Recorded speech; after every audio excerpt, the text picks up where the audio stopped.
មិនចង់មានរឿងព្រោះតែស្រឡាញ់តែបងមិននិយាយហេតុអ្វីអូនក៏ហក់បង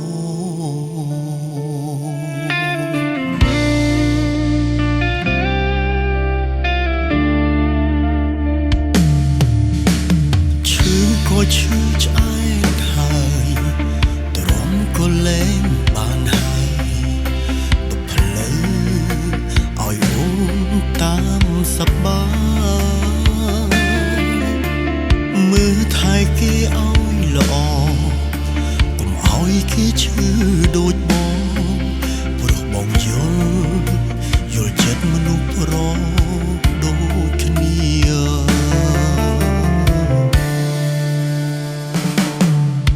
មិនយំ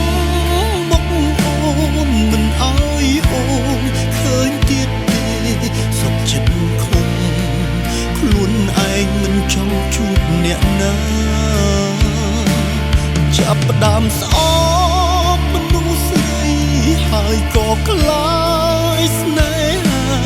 ចង់សួរថាអ្នកណាខ្លាំងធ្លាប់បែបនេះ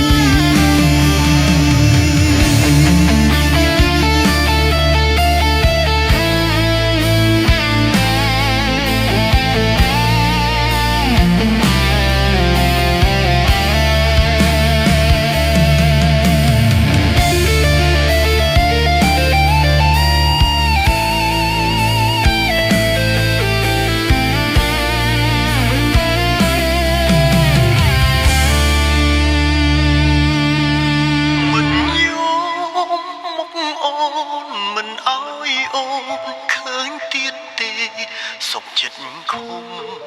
ខ្លួនឯងមិនចង់ជួបអ្នកណាចាប់ផ្ដើមស្អប់មនុស្សស្រីហើយក៏ខ្លាចស្នេហាចង់សួរថាអ្នកណាខ្លាំងធ្លាប់បែបនេះមិនយល់មកអូនមិនអើយអូនឃើញទៀតទេ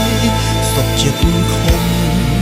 ខ្លួនឯងមិនចង់ជួបអ្នកណាចាប់ផ្ដើមស្អប់មនុស្សស្រីហើយក៏ខ្លា